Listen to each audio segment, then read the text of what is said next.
understand. Okay. So if I said to you that covers things like people having their tonsils out, people having their varicose veins operated on, people having their piles operated on, do you get the gist of what that might be then?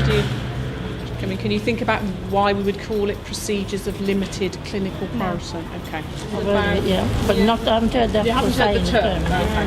What do you think about those kind of procedures? I would say they was like a more or less a standard procedure, wouldn't you? A common one. Yeah. With the tonsils and the varicose veins and that. That would a bit more now, yeah. Okay. So what do you think it might mean when we say procedures of limited clinical priority? What does that mean to you? Limited priority, it's not a medical reason. Maybe it's something what you're not happy with yourself. Okay. For argument's sake, varicose veins. Yeah. Do you need to have them taken out? Is something probably what the NHS could do without spending the money on. Okay. But to some people it means a lot. Yeah. To be fair, my wife's got varicose veins and she's really paranoid about them. Okay. She's been to the doctors, but I think there's got to be a really good reason then to have it done. Oh, right.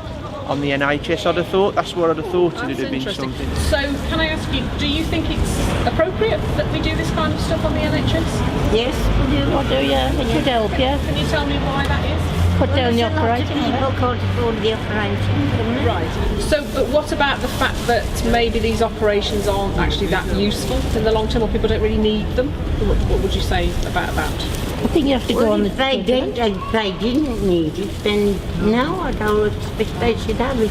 Okay. But if they do need it, then You've got to judge it. Yeah. You've got to judge it really. How bad somebody is suffering to what they've got. A reoccurrence all the while, which a lot of children do have it. Yeah.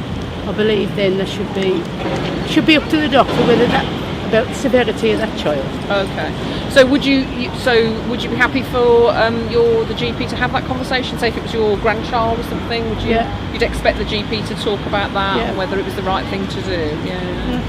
yes, an appropriate thing to do. yes, for him to talk about it rather than say yes or no right away. Then Just to explain, the situation and the state of how NHS is dealing with things. And I think most people with common sense would understand that. Yes. So do you think that there should be certain criteria? Then? Yeah. So if you have this, then you should have the operation, but if you don't, you shouldn't. I'd say so, yeah. Yeah, okay. So I mean, if it goes from sort of non-life-threatening to life-threatening. Yeah. So I know that especially with like varicose veins, there's sort of massaging and stuff like that can be done. Yeah. But if it goes from the point of non-threatening to life-threatening, then obviously something needs to be done about it. It's the same with tonsillitis and stuff like that, or appendix. All right, but do you think it's right that GPs have that conversation with their patients? I'd say so, yeah, because we need to know.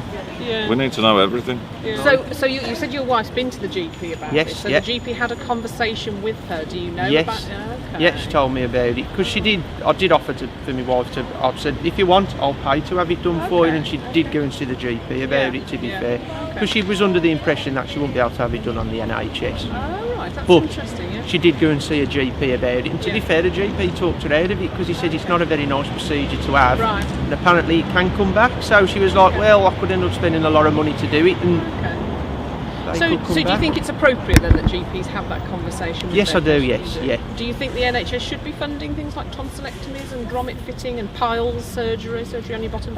If it's something what is causing somebody a lot of distress, you've picked on piles. If someone's got piles, they can't sit down. I can understand some people can have them quite severe. Yeah. Yes, it should be looked after on the NHS. Yeah. But sometimes if them things what are just more of a personal thing, you're just not happy with it. Yeah. The NHS ain't really there for that sort of thing. I wouldn't have thought about. I thought it was more for when you have got a problem or an issue with something. So you mentioned about sort of more cosmetic things. Yes, yes. So actually we do have a policy for that called the aesthetics policy, which is slightly different. So Right. that covers things like breast enlargements, breast reductions, Yeah. taking a lump off your face because you're not really very happy with it. Yeah. So you're saying then probably that the NHS shouldn't be paying for that? Now you said a lump on your face. Yeah, if it's just Some- because you don't like the look of it, not Yeah, because it's dangerous. that's it. But that can be quite. Some people are going to see that all the while, and I can understand somebody not being happy with, for argument's sake, a lump on the face. Yeah. Whereas somebody who's probably not happy with the size of the breasts, I wouldn't have thought that was quite as important. Well, it's not really Unless, I say no, but I mean, if like a person's got really large breasts and it's causing them like back trouble and things like that, yes. Okay. That doesn't come under cosmetics, that comes under the health. All right, so you... But not just for show, no. See, that I don't agree with. Personally, I mean, once again, it's the basis of if, let's say, for example, if there's a burn victim and they want it more because of the scars, I'd fully understand. Okay. But then when you go onto the spectrum of vanity, I just don't agree with it, personally. No, not really. Unless it's like an accident and you're scarred or something like that. Yeah. That happened, but not just to through an accident it. or work or something like that. But not just because I want to for improving one's figure. Yeah.